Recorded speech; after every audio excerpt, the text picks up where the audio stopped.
Alors, dans notre dernier café philo McDo qui a eu lieu cette nuit, on a beaucoup avancé au ce qui concerne les pathologies sensorielles. Les pathologies sensorielles qui renvoient d'ailleurs à la problématique du surmoi. Nous disons la carence du surmoi. Alors j'en ai déjà parlé, mais là ça devient plus précis et plus concret. Je vous rappelle la division, la distinction que j'ai apportée. D'un côté, la vue et l'odorat, de côté, l'ouïe et le goût. En fin de compte, le goût, c'est en fin de compte le toucher. C'est le seul sens qui implique un contact direct avec l'objet étudié. Ce n'est pas le cas de la vue, ce n'est pas le cas de l'ouïe, ce n'est pas le cas de l'odorat.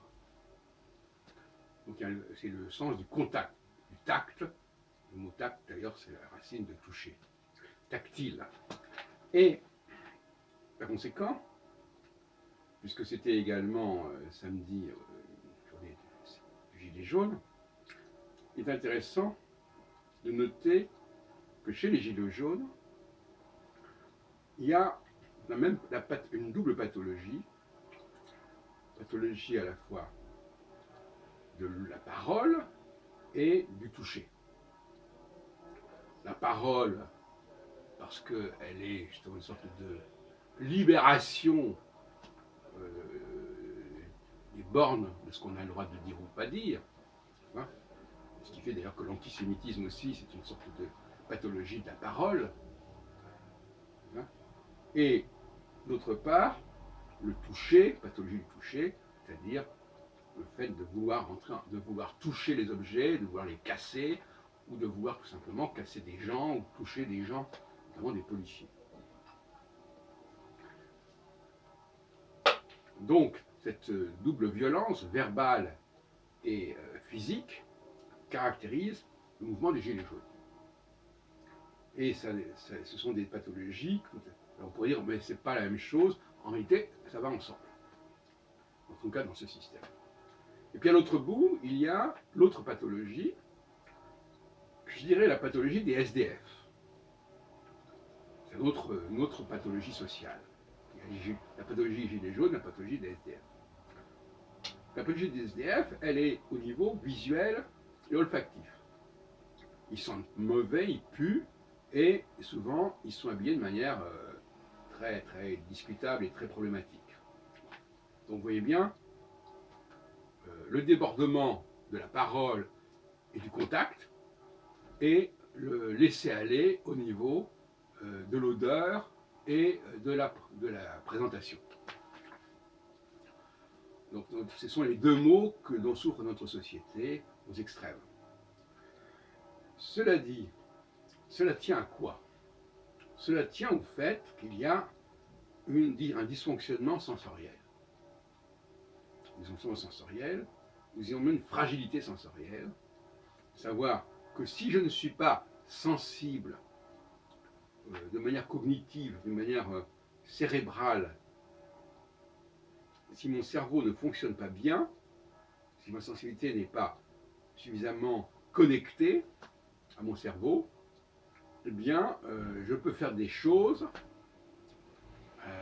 qui sont répréhensibles, qui sont abusives,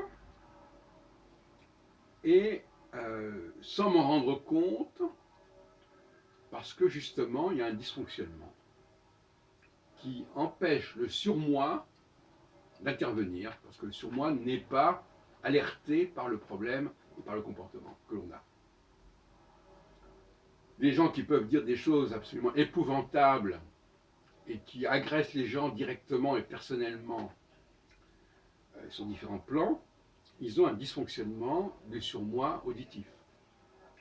Des gens qui sont capables d'accomplir des viols, des violences physiques, etc., ils ont également un dysfonctionnement au niveau du surmoi tactile.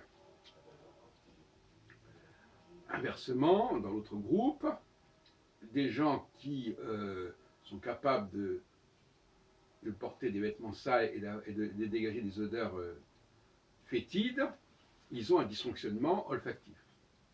Et les gens qui sont pas gênés d'être habillés n'importe comment et de ressembler à n'importe quoi, ont un dysfonctionnement visuel. Voilà. Voilà la psychologie, la caractérologie heilbronnienne, si on peut dire qu'elle est originale quelque part. Alors, j'ai exprimé dans d'autres vidéos l'idée que le premier groupe était plutôt, la pathologie du premier groupe est plutôt féminine, et la pathologie du deuxième groupe plutôt masculine. Ça pourrait se discuter. Ce qui m'intéresse, ce sont les pathologies. Maintenant, il me semblerait que ce soit plutôt ça.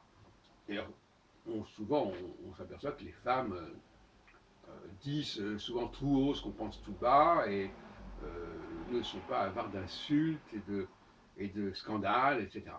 Donc, quelque part, ça existe. Alors, revenons sur la question du viol et du rapport sexuel. Alors,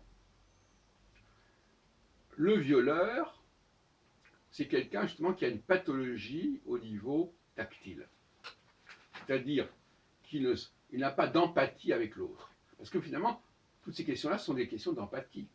Si je sens mauvais, c'est parce que je n'ai pas d'empathie et que ça ne me préoccupe pas, c'est que je ne me rends pas compte de ce que ça provoque chez autrui.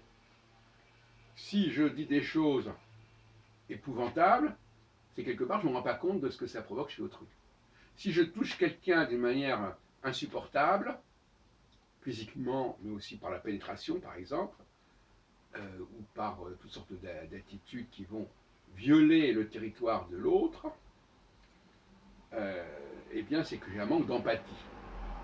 C'est l'empathie qui nous aide. L'empathie va permettre au surmoi d'opérer. C'est le surmoi qui va dire, attention, qu'est-ce que tu es en train de faire? Qu'est-ce que je suis en train de faire?